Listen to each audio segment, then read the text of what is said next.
MLA Sudarshan రెడ్డికి మంత్రి పదవి ఇవ్వకపోవడంపై స్థానిక కాంగ్రెస్ నేతలు రేపు బోధన్ బంద్కు పిలుపునిచ్చారు. వారంతా పార్టీలోని తమ పదవులకు మూకుమ్మడిగా రాజీనామా చేశారు. ఈ మేరకు తమ రాజీనామా పత్రాలను పీసీసీ చీఫ్ కు పంపారు. రాబోయే లోకల్ బాడీ ఎన్నికల్లోపు సుదర్శన్ రెడ్డికి మంత్రి పదవి ఇవ్వకపోతే బోధన్, నిజామాబాద్ జిల్లాలో కాంగ్రెస్ పార్టీ భూస్థాపితమవుతుందని హెచ్చరించారు. సీనియర్లను కాదని కొత్తగా పార్టీలోకి వచ్చిన వారికి మంత్రి పదవులు ఎలా ఇచ్చారంటూ ఆగ్రహం వ్యక్తం చేశారు.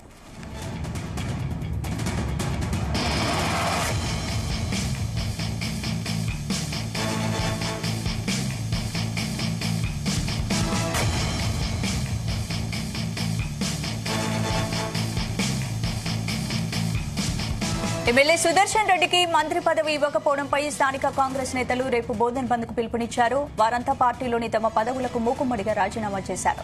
ఈ మేరకు తమ రాజీనామా పత్రాలను పీసీసీ చీఫ్ కు పంపారు. రాబోయే లోకల్ బాడీ ఎన్నికల్లోపు సుదర్శన్ రెడ్డికి మంత్రి పదవి ఇవ్వకపోతే బోధన్, నిజామాబాద్ జిల్లాలో కాంగ్రెస్ పార్టీ భూస్థాపితమవుతుందని హెచ్చరించారు. సీనియర్లను కాదని కొత్తగా పార్టీలోకి వచ్చిన వారికి మంత్రి పదవులు ఎలా ఇచ్చారంటూ ఆగ్రహం వ్యక్తం చేశారు. ఇదే అంశానికి సంబంధించి పూర్తి అప్డేట్స్ మా ప్రతినిధి సాయిలు అందిస్తారు. సాయిలు, గుడ్ ఆఫ్టర్నూన్ స్పందన. ఏదైతే తెలంగాణ రాష్ట్ర మంత్రివర్గ విస్తరణ కాంగ్రెస్ పార్టీలో చిచ్చురేపిందని చెప్పవచ్చు.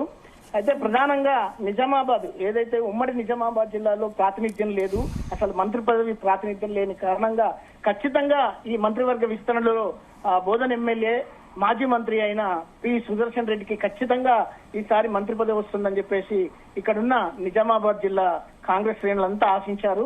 అయితే నిన్నటి వరకు కూడా సుదర్శన్ రెడ్డికి బెంతు ఖాయమని చెప్పేసి తీవ్ర స్థాయిలో ప్రచారం జరిగినప్పటికీ కూడా ఏదైతే సామాజిక వర్గ ఏదైతే సమీకరణాల కారణంగా రెడ్డి ప్రాతినిధ్యం ఎక్కువ ఉన్న కారణంగా కేవలం నిన్న ఎస్సీ ఈ బీసీకి మాత్రమే మంత్రి పదవులు 3 కేటాయించడంతో సుదర్శన్ రెడ్డికి చుక్కెదురైందని చెప్పవచ్చు. అయితే ఈ క్రమంలో ఏదైతే బోధన్ నియోజకవర్గంలోని ఏదైతే సుదర్శన్ రెడ్డి యొక్క అనుయాయులు, ముఖ్య అంశాలు అందరూ నిన్న సాయంత్రమే సమావేశమై రాత్రంతా ఒక కార్యాచరణ ప్రణాళికను సిద్ధం చేసుకొని ఎట్టి పరిస్థితుల్లో సుదర్శన్ రెడ్డికి మనం మద్దతుగా నిలిచి ఆయనకు అండగా ఉంటూ ఖచ్చితంగా తమ పదవులకు, పార్టీ పదవులకు, అదేవిధంగా ఏదైతే ప్రజా ప్రాతినిధ్యం వహిస్తున్న ఆ పదవులకు కూడా రాజీనామాలు చేసి ముక్తఖండంతో అందరం పీసీసీ చీఫ్ గాంధీ భవన్ కు బయలుదేరదామని చెప్పేసి రాత్రి డిసైడ్ అయ్యారు. ఈ క్రమంలో దాదాపు బోధన్ నియోజకవర్గం అంతా ఒక రకంగా చెప్పాలంటే ఖాళీ అయిందని చెప్పవచ్చు. వాళ్ళంతా తమ రాజీనామా పత్రాలతోటి ఈ రోజు ఉదయమే పీసీసీ చీఫ్ మహేష్ కుమార్ గౌడ్ ను కలవడానికి, అదేవిధంగా సమయం దొరికితే రేవంత్ రెడ్డిని కూడా కలిసి మాట్లాడడానికి వాళ్ళ ప్రయత్నాలు ముమ్మరం చేస్తున్నారు. ఈ క్రమంలోనే రేపు బోధన్ కు బంద్ కు పిలుపునివ్వడం జరిగింది.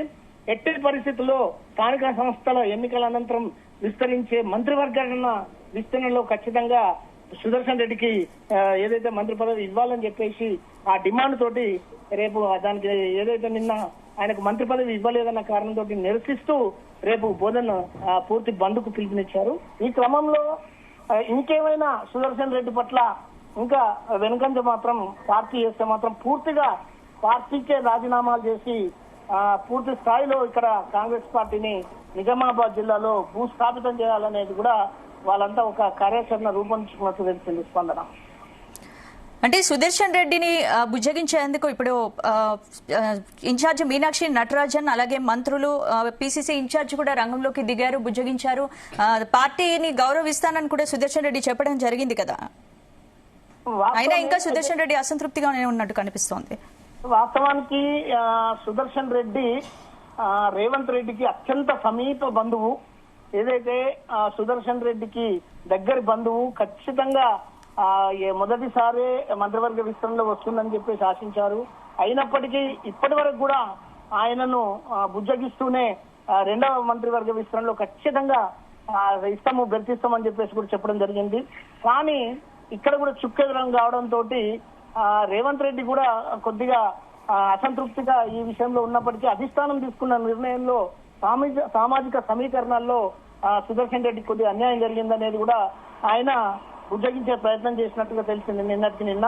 అదేవిధంగా పిసిసి చీఫ్ మహేష్ కుమార్ గౌడ్, అదేవిధంగా వీళ్ళంతా నటరాజ్, ఏదైతే మీనాక్షి నటరాజ్ గాని తర్వాత ఇంకో కొంతమంది లీడర్లందరూ సుదర్శన్ రెడ్డి ఇంటికి వెళ్లి ఉద్యోగించినట్టు కూడా తెలిసింది.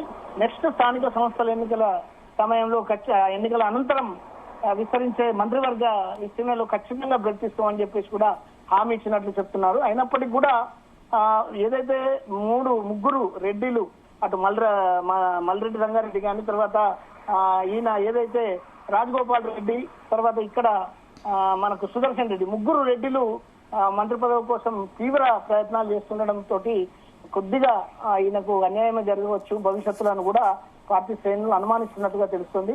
ఎప్పటికైనా ఏదైనా రేవంత్ రెడ్డి ఖచ్చితమైన హామీ ఇస్తే తప్ప ఇక్కడ బోధన్ నియోజకవర్గంలోని పార్టీ శ్రేణులు కానీ అదేవిధంగా ఆయన కానీ సుదర్శన్ రెడ్డి కానీ ఏదైతే అసంతృప్తి నీడల నుంచి బయటకు వచ్చే పరిస్థితులు మాత్రం కనిపించడం లేదు. స్పందన.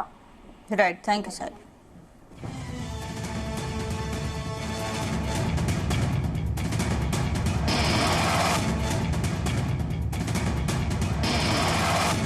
వేరే వాళ్ళకి కొత్తగా పార్టీలో జాయిన్ అయిన వాళ్ళందరికీ కూడా ఈ రోజు మంత్రి పదవులు ఇస్తున్నారు. కాబట్టి మేమందరం కాంగ్రెస్ అధిష్టానికి ఒక్కటే చెప్తా ఉన్నాం, మేము మా తరఫున మేమందరం మా నియోజకవర్గం తరఫున మా జిల్లా తరఫున మేమందరం కోరుతున్నాం, సుదర్శన్ రెడ్డి గారికి లోకల్ బాడీ ఎలక్షన్ వచ్చేలోపు ఖచ్చితంగా మంత్రి పదవి ఇవ్వాలా.